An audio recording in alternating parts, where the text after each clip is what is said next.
पाकिस्तान की चंद नामवर अदाकाराओं के ऊपर जो है बड़े संगीन किस्म के इल्जाम लगाए गए हैं। टॉप मॉडल्स आईएसआई के सेफ हाउसेज में आकर ठहरती थी। कुबरा खान का पहला रिएक्शन जो है वो सामने आया है, मैं हक पे हूँ और मैं किसी के बाप से नहीं डरती। इमरान खान को 4 गोलियां नहीं बल्कि उन्हें एक भी गोली नहीं लगी। इमरान खान की हुकूमत तब खत्म हुई जब फौजी हिमायत हटा ली गई। जनरल बाजवा ने पैगाम पहुंचाया कि जी अभी से फैसला करें एक्सटेंशन का। एक जनरल बाजवा एक्सटेंशन से पहले थे और एक जनरल बाजवा एक्सटेंशन के बाद। जनरल बाजवा ने कहा आप भी प्ले बॉय थे, मैंने तो कभी नहीं कहा कि मैं कोई फरिश्ता था, गुनहगार आदमी था। अस्सलाम वालेकुम नाज़रीन, मैं हूं मंसूर अली खान। अपने डिजिटल चैनल के ऊपर आपको खुशामदीद कहूंगा। नाज़रीन, इस वीडियो के अंदर आपके साथ एक ऐसा मामला शेयर करना है जो बहुत सीरियस होता जा रहा है। पाकिस्तान की चंद नामवर अदाकाराओं और मॉडल्स के ऊपर जो है बड़े संगीन किस्म के इल्ज़ाम लगाए गए हैं और ये मामला जो है अब तूल पकड़ना शुरू हो गया है। इसकी तफसीलात से आपको आगाह करेंगे आखिर ये मामला है क्या, और साथ ही साथ इन मॉडल्स का ताल्लुक जो है वो साबिक फ़ौजी सरबराह जनरल बाजवा और साथ ही साथ इंटेलिजेंस के साबिक सरबराह जनरल फैज़ के ऊपर जो है वो लगाया गया है। इन सारी चीज़ों के ऊपर जो है अभी ज़रा तफसील से बात करते हैं। साथ ही साथ इमरान खान साहब ने एक और इंटरव्यू दिया है और उस इंटरव्यू के अंदर भी उन्होंने बाकायदा तौर पर अब इस बात को एक्सेप्ट किया है कि वो माजी के अंदर एक प्ले बॉय रहे हैं। ये खुद उन्होंने, इमरान खान साहब ने खुद मानी है ये बात। तो मामला है क्या, इसको जल्दी जल्दी डिस्कस करते हैं ताकि आप तक ये बात पहुंचे। मेजर रिटायर्ड आदिल राजा साहब हैं जनाब, वीलॉग करते हैं वो भी, और ज़्यादातर उनके जो वीलॉग्स होते हैं वो इमरान खान साहब के सपोर्टिव और साबका जो मिलिट्री इस्टेब्लिशमेंट रही है जनरल बाजवा की और जनरल फैज़ की, उनके ख़िलाफ़ ही ज़्यादातर उनका नुक्ता नज़र होता है। मेजर रिटायर्ड आदिल राजा पहले पाकिस्तान में थे लेकिन उसके बाद पाकिस्तान छोड़ के वो पाकिस्तान से बाहर जा चुके हैं। मैं नहीं जानता कि मौजूदा इस वक्त वो किस मुल्क के अंदर मौजूद हैं, लेकिन बड़ी सीरियस एलिगेशंस उन्होंने अपने वीलॉग के ज़रिए जो है वो लगाई हैं। पहले मैं आपको बता देता हूँ कि उन्होंने एग्जैक्टली कहा क्या है। उन्होंने कहा कि पाकिस्तान की टॉप मॉडल्स आईएसआई के सेफ हाउसेज में आकर ठहरती थीं और इस्तेमाल की जाती थीं। जनरल फैज़ मीद और जनरल बाजवा की तरफ ज़राए का ये दावा, उनके ज़राए का ये दावा है कि ये लोग भी इस्तेमाल करते थे और बाकी लोगों को भी जब बुलाया जाता था सियासतदानों वगैरह को तो उनकी वीडियोज़ बनाई जाती थी। और इन एक्ट्रेसों और टॉप मॉडल्स में खामोश मुजाहिदों ने 4 नाम लिए हैं। मैं उन ख़वातीन का नाम नहीं लूँगा, उनके नाम के इब्तदाई हरूफ बताऊँगा। ये मेरे आदिल राजा ने ये बात कही। अब वो जो हरूफ हैं जो उन्होंने बताए हैं उनमें से एक खातून का उन्होंने कहा कि उसके नाम के इनिशियल्स हैं M और H, दूसरी का जो इनिशियल है वो है M और K, तीसरी का जो इनिशियल है वो है K और K, और चौथी का जो इनिशियल है वो है S और A। अच्छा, अब इसके बाद उन्होंने कहा मैं इससे ज़्यादा नहीं बताऊंगा आपको, क्या ज़रूरत है इतना गंद उछालने की, जितना बता दिया समझने वाले समझ जाएं। अब ये जो 4 नाम, जब 4 इनिशियल्स जो हैं वो लिए गए तो उसके बाद सोशल मीडिया के ऊपर जो है इन इनिशियल्स को जोड़ के पाकिस्तान की टॉप मॉडल्स और पाकिस्तान की टॉप एक्ट्रेसेस के बारे में जो सोशल मीडिया ने इसको डिकोड किया, मुख्तलिफ लोगों ने इस पर ट्वीट किया। उस पर जो पहला नाम था वो M और H का, लोगों ने कहा कि ये बेसिकली महविश हयात की बात कर रहे हैं। दूसरा नाम जो था वो M और K, तो लोगों ने कहा कि जी ये माहिरा खान की बात कर रहे हैं। तीसरा नाम उन्होंने कहा K और K, तो वो कुबरा खान के बारे में बात हो रही थी। और चौथा नाम जो था वो S और A, तो एक्ट्रेस सजल अली के बारे में जो है लोगों ने कहा कि जी ये 4 ख़वातीन हैं, 4 एक्ट्रेसेस और मॉडल्स हैं जिनके बारे में ये मेजर रिटायर्ड आदिल राजा जो हैं ये इनकी तरफ निशानदही कर रहे हैं। अब ये बहुत सीरियस एलिगेशंस है। बेसिकली तो उन्होंने सिर्फ इनिशियल्स दिए हैं और मेरा ख्याल में इनिशियल्स सिर्फ बोलने का मकसद जो है वो अपने आप को किसी किस्म की लिटिगेशन, अपने आप को किसी किस्म के डिफेमेशन के सूट से बचाने के लिए जो है वो इन्होंने इस किस्म की बात की है। तो लेकिन ऑब्वियसली लोगों ने जो है इसको डिकोड करके सोशल मीडिया पे हर जगह इन 4 ख़वातीन की तस्वीरें जो हैं ट्विटर अकाउंट्स के ज़रिए, फेसबुक के ज़रिए जो है वो शेयर करना शुरू हो गए लोग। अच्छा, इसके ऊपर कुबरा खान जो हैं उनका पहला रिएक्शन जो है वो सामने आया है। उन्होंने कुबरा खान ने इंस्टाग्राम के ऊपर जो है एक स्टोरी शेयर की और उस स्टोरी के अंदर जो है अपना मौक़िफ़ दिया। मैं वो मौक़िफ़ भी जो है वो आपके सामने रख देता हूँ, फिर इसके ऊपर ज़रा तफसील से बात करते हैं। कुबरा खान ने लिखा जी, I stayed quiet initially because obviously a fake video isn't going to take over my existence but enough is enough. आपको लगता है कि कोई रैंडम लोग मुझ पे बैठे बिठाए उंगली उठाएंगे और मैं चुप बैठूंगी तो आपकी सोच है। So mister Adil Raja, Before you start to heap allegations upon people, have some proofs first. You have a total of 3 days to come up with this proof, which you claim is haq and such. If not, either retract your statement and publicly apologize, or I will be suing you for defamation. And don't worry, lucky for you, I'm not just from here, I am from UK. So I will come there if I have to, cause मैं सच पे हूँ, मैं हक पे हूँ, और मैं किसी के बाप से नहीं डरती। ये कुबरा खान ने जो है अपने इंस्टाग्राम की स्टोरी के ऊपर जो है अपना मौक़िफ़ जो है वो दिया है। अब मेरा इसके ऊपर ये पॉइंट है कि पाकिस्तान की इतनी टॉप अदाकाराओं और मॉडल्स के ऊपर इस किस्म की बात कर देना विदाउट एनी प्रूफ बहुत सीरियस एलिगेशन है। ज़ाहिर बात है, अगर इसको लीगल पॉइंट ऑफ व्यू से देखा जाए तो मेरे ख्याल में मेजर आदिल राजा जो हैं वो ज़ाहिर बात है इस बात के पीछे ज़रूर छुपेंगे और वो ये कहेंगे कि जनाब मैंने तो सिर्फ इनिशियल्स जो हैं वो बोले थे, मैंने किसी का स्ट्रेट फॉरवर्ड नाम नहीं लिया। लेकिन अगर आपने नाम नहीं भी लिया, चले 1 मिनट के लिए अगर इसको तसव्वुर कर भी लिया जाए कि आपने नाम नहीं लिया, और अगर आपके पास आपके ज़राए आपको ये खबर दे रहे हैं तो फिर आपके पास कोई प्रूफ भी होना चाहिए। लेकिन अगर आप इनके नाम नहीं ले रहे तो फिर भी आप जनरल बाजवा और जनरल फैज़ के नाम ले रहे हैं कि जी वो भी इस सारी चीज़ के अंदर जो है मुलविस रहे हैं। तो मेरा ख्याल में मेजर आदिल राजा जो हैं वो काफ़ी मुश्किलात में फंस सकते हैं अगर किसी ने इस सिलसिले में डेफेमेशन की तरफ जाने की कोशिश की और इस केस को जो है अदालत में ले जाने की कोशिश की। और ये ज़हन में रखिएगा कि ये पाकिस्तान नहीं है। पाकिस्तान में डेफेमेशन के केसेस जो है साल हर साल चलते हैं और कम ही जाके उनके फैसले जो है वो किसी नतीजे तक पहुँचते हैं।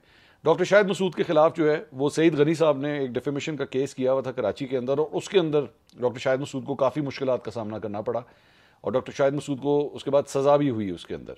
और साथ ही साथ इस तरह का एक केस जो है मुबशर लुकमान के ऊपर भी जो है वो दानियाल अजीज़ के वालिद ने किया। दानियाल अजीज़ जो मुस्लिम लीग नून के रहनुमा हैं उनके वालिद ने किया था, जब मुबशर लुकमान ने उनके ऊपर ये इल्ज़ाम लगाया था कि जी दानियाल अजीज़ की वालदा जो है वो यहूदी हैं, इस किस्म का इल्ज़ाम लगाया था। तो उसके बाद उनके वालिद ने जो है ये केस किया था कोर्ट में। वो तो हयात ही रहे, लेकिन अल्टीमेटली वो केस जो है वो मुबशर लुकमान के खिलाफ उसका फैसला आया। मुबशर लुकमान ने उसके बाद इसके ऊपर अपील की और वो फिलहाल उनकी सज़ा जो है वो सस्पेंड हो गई है। लेकिन इट्स नॉट दैट ईजी। अगर if you are in UK या यूएसए, वहाँ पे अगर आपके खिलाफ डेफेमेशन के केस हो जाएं तो काफ़ी मुश्किलात हो सकती हैं। और इसकी बहुत बड़ी एक मिसाल जो है वो नासिर भट्ट मुस्लिम लीग नून के जो रहनुमा हैं उन्होंने डेफेमेशन के केसेस किए, पाकिस्तानी चैनल्स के अगेंस्ट किए, जिसमें ARY भी शामिल था, जिसमें हम न्यूज़ भी शामिल था और भी चंद दीगर चैनल्स थे। और उन्होंने फिर वो डेफेमेशन के केसेस जीते भी। बेसिकली उनके जो वहाँ के जो ट्रांसमिट करने वाले इदारे हैं उनके खिलाफ ये डेफेमेशन के केसेस किए थे और उन्होंने फिर वहाँ पे जीते भी। और भी इस तरह के बहुत सी एग्जांपल्स हैं। रेहाम खान के खिलाफ डेफेमेशन का एक केस किया गया और जुल्फी बुखारी की जानिब से किया गया। जुल्फी बुखारी वो केस जीतने में कामयाब हुए।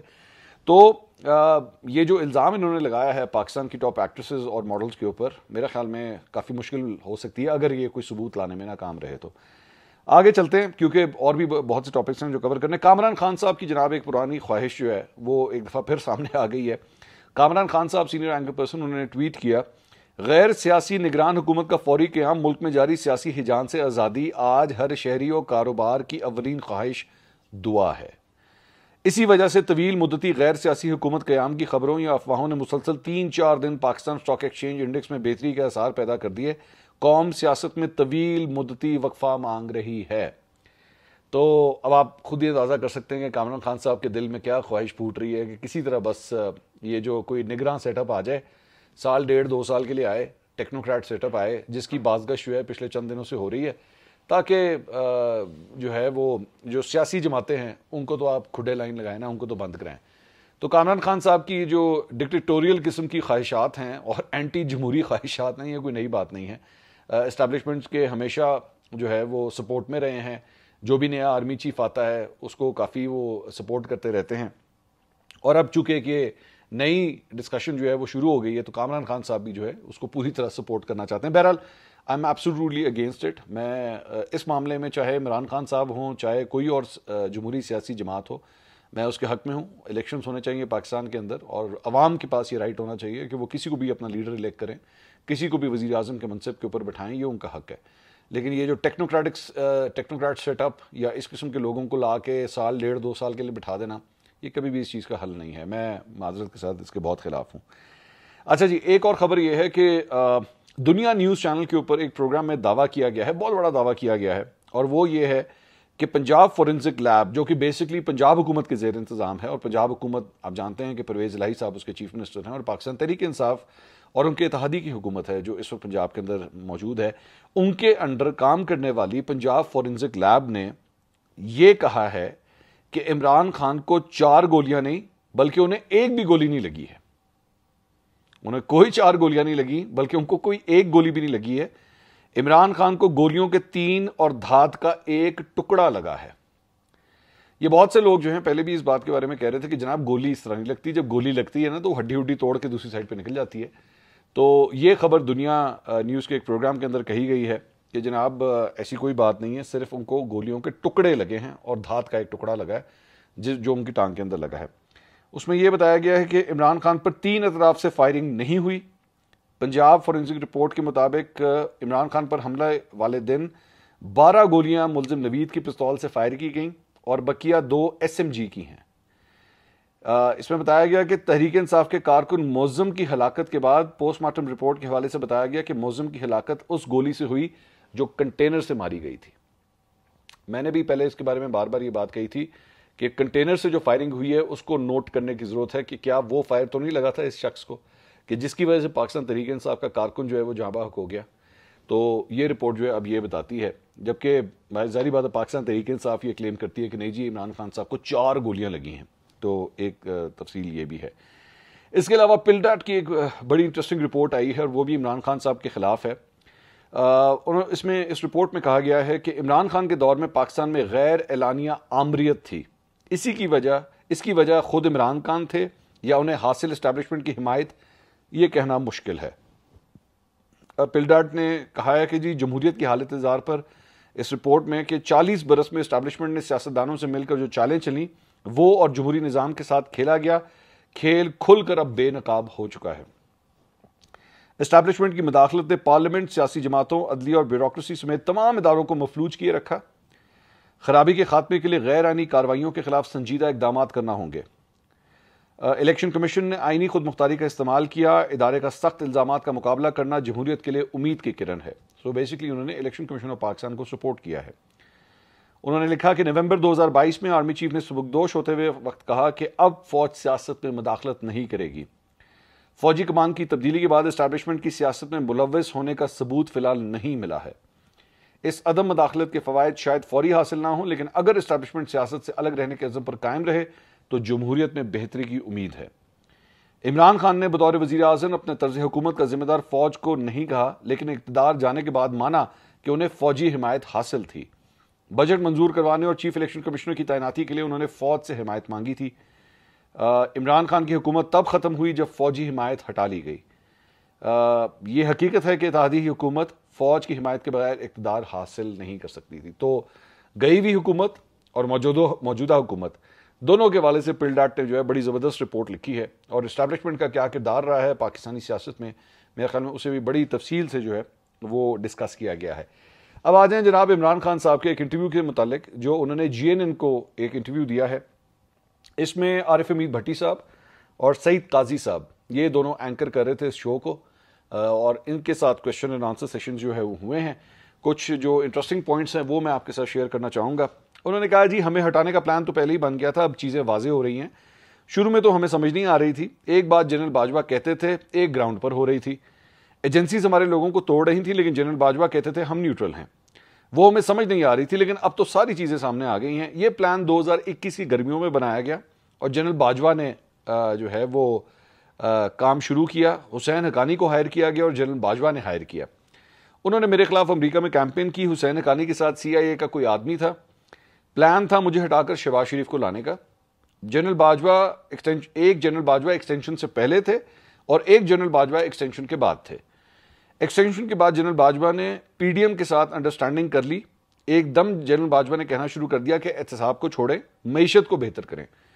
जनरल बाजवा पर एतमाद करता था। मैं समझता था एस्टैब्लिशमेंट मेरी तरह सोच रही है। समझ रहा था जितना दर्द करप्शन पर मुझे है उतना ही एस्टैब्लिशमेंट को भी होगा। जनरल बाजवा उनको बुरा भला कहकर हमें इंडिकेशन देते थे। अगर मुझे शुरू में पता चलता है कि एहतसाब नहीं कर सकता तो उसी वक्त असेंबलियां में तहलील कर देता कि इलेक्शन कराओ। अगस्त में जनरल बाजवा से आखिरी मीटिंग हुई। जनरल बाजवा ने कहा आपके लोगों की ऑडियोज और वीडियोज हैं। मुझे कहा आप भी प्ले बॉय थे। मैंने कहा मैं था। मैंने तो कभी नहीं कहा कि मैं कोई फरिश्ता था, गुनहगार आदमी था। तो अच्छा चलें, एटलीस्ट इन्होंने इस बात को तो इकरार किया, and I think that's a good development. मैं इमरान खान साहब को इस बारे में कम से कम है इतना क्रेडिट जरूर दूंगा कि मैं हमेशा ये कहता रहा हूं कि आप अपने आप को जो है ना वो इतना फरिश्ता बना के पेश मत करें, और आप करते रहे हैं। ये जो आप कह रहे हैं ना, मैंने कभी नहीं कहा कि मैं जनाब फरिश्ता नहीं, आप कहते रहे हैं और आप कभी भी इस चीज़ को एक्सेप्ट नहीं कर सकते। खैर, मैं आपकी पर्सनल लाइफ की तरफ ज़्यादा जाना नहीं चाहता। बहुत सी ऐसी चीज़ें जो आप पर्सनल लेवल के ऊपर कभी एक्सेप्ट ही नहीं करते रहे, जिसका एक केस तो ऑलरेडी इस वक्त कोर्ट्स के अंदर चल भी रहा है। तो एटलीस्ट आपने एडमिट किया कि आप माजी के अंदर एक प्ले बॉय रहे हैं, लेकिन कभी भी आपने ये बात जलसों के अंदर नहीं की। और जब अब आपकी ऑडियोज आना शुरू हुई हैं, लोगों ने सुनना शुरू किए हैं, तो मजबूरी के तहत अब आप मान रहे हैं कि हाँ जी, आप माजी के अंदर भी एक प्ले बॉय रहे हुए हैं। अब वो माजी कितना माजी है, क्योंकि माजी तो परसों भी अगर कुछ हुआ हो तो उसको भी माजी कहते हैं, और कोई चीज़ 10 साल पहले हुई हो उसे भी माजी कहते हैं, कोई चीज़ 20 साल पहले हुई हो उसको भी माजी कहते हैं। देखना यह है कि आप कौन से माजी तक जो है वो प्ले बॉय रहे हैं। क्या जब पाकिस्तान तहरीक इंसाफ की बुनियाद डाली जा चुकी थी, 2011 के बाद राइज शुरू हो चुका था, तब भी आप प्ले बॉय के तौर पर किरदार अदा कर रहे थे, या उससे पहले ये सब कुछ आप खत्म कर चुके थे? ये मेरे ख्याल में इसका तयन होना जरूरी है, ताकि लोगों को पता लगे। और मैं फिर भी आपसे कहूंगा, मेरी निगाह में आपकी इज्जत बढ़ जाएगी अगर आप अपने तमाम गुनाहों की तफसीलात खुद ही शेयर कर दें। रात दिन के लोगों को इधर से वीडियो आ गई, उधर से ऑडियो आ गई, फिर पता लगे, किताबें लिखी जाएं, सबूत सामने आए, इसके बाद लोगों को पता लगे। बेहतर ये है आप खुद एक्सेप्ट कर लें, बेहतर ये है खुद जाके लोगों को बता दें, भाई मैंने ये किया हुआ है, कर लो जो करना है। यकीन कीजिए, मैं खुद आपके बारे में मैं कहना चाहूँगा, लोगों ने आपको बहुत मार्जिन दिया है, इस अवाम ने आपको बहुत मार्जिन दिया है। अवाम ये समझती है कि जी इमरान खान साहब जो है ना वो शायद इस कौम का मसीहा है, जो कि मैं नहीं समझता। अगर लोग समझते हैं, लोग आपको माफ़ करना चाहते हैं, at least go to them, Pakistani अवाम के पास जाएं, एक जलसा करें, एक तकरीर करें और कहें कि हाँ मैंने माजी में ये किया है, ये किया है, वो किया है, लेकिन वो मेरा माजी था, मैं अब बदल चुका हूँ, मैं अब बिल्कुल पाक साफ हो चुका हूँ, नेक हो चुका हूँ, और मेरा रुझान जो है मजहबी हो चुका है। लोगों को फैसला करने दें, उसके बाद वो क्या करते हैं। आपको फिर इन चीज़ों से परेशान होने की ज़रूरत नहीं होगी कि जी ऑडियो क्या आ गई और देखें इससे नौजवानों पर क्या फ़र्क पड़ता है। ये आपका ही किया धरा है जो नौजवानों के सामने आ रहा है। ऑडियोज़ को ब्लेम मत करें, नेवर ब्लेम द मैसेंजर, ठीक है। It is always you yourself. ये वो आपका काले दाग हैं, ये आपके वो गंदे कपड़े हैं जो आप लोगों से छुपाते रहे हैं, और अब वो लोगों के सामने आ रहे हैं। असल बात यह है। तो बेहतर यह है कि लोगों के पास खुद ही चले जाए। वो जो इंसान एडमिट कर लेता है ना, मेरा ख्याल में लोगों की निगाह में उसकी इज्जत ज़्यादा होती है। पाकिस्तानी कौम जो है सियासी तौर पे इतनी अब मैच्योर हो चुकी है कि वो ये एक्सेप्ट कर ले। वो और बात है कि इस बेचारी कौम को जो है कभी मज़हब के नाम पे, कभी अमेरिका के नाम पे, कभी भारत के नाम पे बेवकूफ़ बना दिया जाता है फिर भी, और ये बन जाती है। तो जब इतनी चीज़ों के ऊपर बेवकूफ़ बना लेते हैं, और आपने भी बनाया, आपने वो अमरीकी मरासले के चक्कर में आपने भी इनको बेवकूफ़ बनाया, तो फिर एक और एडमिट करके दोबारा बना लीजिए, लोग माफ़ कर देंगे आपको। उसके बाद इन्होंने कहा कि जी मुझ पर हर रोज़ केसेस पे केसेस बनना शुरू हो गए और फिर ऑडियोज़ निकलनी शुरू हो गई। वज़ीर आज़म की सिक्योर लाइन कौन टेप कर रहा था? ये ऑफिशियल सीक्रेट एक्ट के खिलाफ है। मैंने कहा कि मुल्क की एजेंसीज का ये काम है। जनरल बाजवा ने सबके सामने कहा, ख्वाजा आसिफ का रात 8 बजे फ़ोन आया। ख्वाजा आसिफ ने जनरल बाजवा को कहा इलेक्शन हार रहा हूँ। जनरल बाजवा ने कहा फिक्र ना करो, जीत जाएंगे। क्या दुनिया में कभी कोई आर्मी चीफ ऐसे कर सकता है? जब मुझे हटाया गया तो लोग हमारे साथ खड़े हो गए। अच्छा, अब मेरा सवाल ये है कि जब ख्वाजा आसिफ ने ये बात कही थी और आपको पता लगी कि जी जनरल बाजवा के कहने पे सब कुछ हुआ और जनरल बाजवा की वजह से ख्वाजा आसिफ जो है वो इलेक्शन जीत गए, तो लेना था ना उस वक्त एक्शन जनरल बाजवा के खिलाफ? क्यों नहीं लिया? उस वक्त एक्शन लेते। उस वक्त मुंह क्यों बंद था? क्योंकि उस वक्त जनरल बाजवा के सामने बोलने की हिम्मत नहीं थी। इस वजह से आज जाके आप इसको कोर्ट करते हैं, जनाब ख्वाजा आसिफ को जो है वो आपने इलेक्शन जिता दिया। ख्वाजा आसिफ को चले उन्होंने इलेक्शन जिता दिया, आपको नहीं जिताया। आपको 2018 का इलेक्शन नहीं जिताया उन्होंने। क्या इस मुल्क की एस्टैब्लिशमेंट ने 2018 के इलेक्शन में आपके लिए कुछ नहीं किया? क्या लोगों को तोड़ तोड़ के आपकी पार्टी में शामिल नहीं किया गया? जहाज भर भर के लोग आपके पास नहीं लाए गए? क्या आप खुद अपने मुंह से कहते हैं जी हम एस्टैब्लिशमेंट को कहते थे हमारा बजट पास करा दो, नहीं किया आपके लिए। आप खुद उनको मुंह से कहते थे जनाब मेरा ये काम करा दें, तो मेरा वो काम करा दें, मेरी ये रिक्वेस्ट है, इस रिक्वेस्ट को मेरी फुलफिल करा दें, नहीं किया गया आपके लिए। वो भी तो बताएं ना। उसके बाद कहते हैं कि जी जनरल बाजवा को एक्सटेंशन देना मेरी बहुत बड़ी गलती थी। आगे जरा बड़ी इंटरेस्टिंग बात है। जनरल बाजवा की तरफ से मैसेज आया, अभी से एक्सटेंशन का फैसला कर लें। जनरल बाजवा की एक्सटेंशन देने के लिए ऐसे हालात बना दिए गए थे, जब पता चला, अच्छा जी, जब पता चला हमारे खिलाफ साजिश हो रही थी तो मैंने जनरल बाजवा को, अगर एक्सटेंशन देना मकसद है तो हम दे देते हैं। अच्छा, तो उन्होंने कहा जी एक्सटेंशन देना जो है हमारी बहुत बड़ी गलती थी, और जनरल बाजवा ने पैगाम पहुंचाया कि जी अभी से फैसला करें एक्सटेंशन का। अब मुझे समझ नहीं आती, मैं इनकी बात सुनूं या मैं असद उमर की बात सुनूं, जिन्होंने काशिफ अब्बासी के शो के अंदर खुद ये बात कही थी कि एक्सटेंशन देने का फैसला बिल्कुल हमारा था। और ये मैं जनरल बाजवा की रिटायरमेंट के बाद कह रहा हूं, मैं उनकी रिटायरमेंट के बाद असद उमर ने ये बात काशिफ अब्बासी साहब के शो के अंदर की कि ये हमारा फैसला था, हमारे पर कोई प्रेशर नहीं था, हमने अपनी मर्जी से एक्सटेंशन दी थी। इधर इमरान खान साहब कह रहे हैं जनाब एक्सटेंशन के लिए हमारे ऊपर दबाव था और जिसकी वजह से हमने एक्सटेंशन दी। अच्छा, फिर एक जगह फिर ये कहते हैं कि जनाब एक्सटेंशन देना मेरी बहुत बड़ी गलती थी। भाई आपकी एक्सटेंशन देना बहुत बड़ी गलती थी तो असद उमर ने क्यों पैगाम पहुंचाया था? परवेज खटक क्यों फोन कर रहे थे जनाब एक्सटेंशन ले लें आप हमसे? चलें वो भी सारी बातें छोड़े, आप कह रहे हैं ना कि जी वो मैंने उनको कहा था कि जनाब अगर ये मसला है तो फिर ले लें मुझसे एक्सटेंशन। कामरान खान के शो में जाके फिर किस बात की एक्सटेंशन ऑफर कर रहे थे आप कि जी इलेक्शन तक जनरल बाजवा जो है वो एक्सटेंशन ले लें? नहीं किया आपने। और ये तो मतलब नए आर्मी चीफ के आने से सिर्फ 1 महीने पहले मेरे ख्याल में कोई बात है, जब आपने ये ऑफर की थी कामरान खान साहब के शो में, जिसमें कामरान खान साहब भी बड़े खुश हो रहे थे कि जनाब आपने एक्सटेंशन की ऑफर कर दी, एक्सटेंशन की ऑफर कर दी। वो क्यों की थी? तो लोगों को बेवकूफ मत बनाया करें। मुझे समझ, आप समझते हैं कि जैसे लोगों को नहीं, ये भाई यूट्यूब का दौर है, गूगल का दौर है, 1 मिनट लगता है आपके माजी के सारे बयान सामने आ जाते हैं। उसके बाद बाकी चीजों के अंदर वही उन्होंने कहा जनाब के आजम सवाती के मामले के ऊपर उन्होंने कहा जंगल का कानून है, सेनेटर आजम सवाती को एक ट्वीट करने पर जुल्म का निशाना बनाया गया, ट्वीट करना सेनेटर आजम सवाती का हक था। भाई यही तो आप लोगों का यही तो हाल है, ट्वीट करना आजम सवाती का हक है। आजम सवाती का हक ये नहीं कि वो बैठ के मां बहन की गालियां देना शुरू कर दे। ये इसीलिए ये कासिम सूरी और अली मीन गंडापुर जो है ना वो आपकी शय लेके शुरू हुए हैं। जाहिर बात है वो तो साफियों वगैरह को बोलते हैं ना, उनको पता है, पर तो जलते हैं जरा एस्टैब्लिशमेंट के बारे में बोल के उठे, उनको पता है आजम सवाती वाला हाल होना है हमारा। तो ये नहीं होता। आजादी इजहार राय का मतलब ये नहीं है आप ट्विटर के ऊपर बैठे और अगली की मां बहन एक कर दें आप।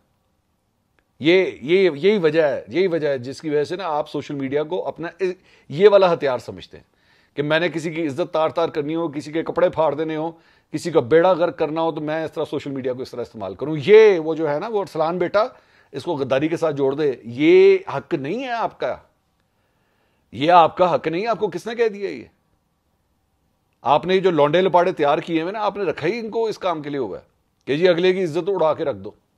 घटिया तरीन पाकिस्तान की गंदी तरीन लैंग्वेज जो आपने सोशल मीडिया के ऊपर इस्तेमाल करवाई है, ट्विटर के जो बेहुदा ट्रेंड्स खवातीन के हवाले से आपने चलवाए, ये सारा गंद आपकी टीम का फैलाया हुआ है। उसके बाद आप कहते हैं जी आजम सवाती का हक था ट्वीट का। आजम 100 दफा ट्वीट करे भाई, मैं तो आपके भी बोलने के हक में हूं। मैं तो खुद कहता हूं आपको बोलने से नहीं रोकना चाहिए, लेकिन इसका मतलब ये नहीं कि जो मुंह में आए अगले के ऊपर इल्जाम लगा दें। जिसका मर्जी दिल करे, जिसके मर्जी बारे में जो मर्जी बोल दे, कोई सबूत के साथ तो बात करो भाई। जंगल का कानून इसको कहते हैं, और इस जंगल के बादशाह आप बने हुए हैं जिसके ऊपर कोई कानून चलता ही नहीं। आप समझते हैं कानून वो है जो मैं मुंह से बोलूं, किताब वो चलेगी जो मैं लिखूं, इंसाफ वो होगा जो मैं दूं। कोर्ट शोट्स वगैरह का तो आप मानते ही नहीं है। आपके ख्याल में तो इस पाकिस्तान का पूरा निजाम एक तरफ है, अकेला इमरान खान एक तरफ। ये लुबे लुबाब था जनाब इस पूरे इंटरव्यू का। अगली वीडियो में दोबारा मुलाकात होगी। अल्लाह हाफिज।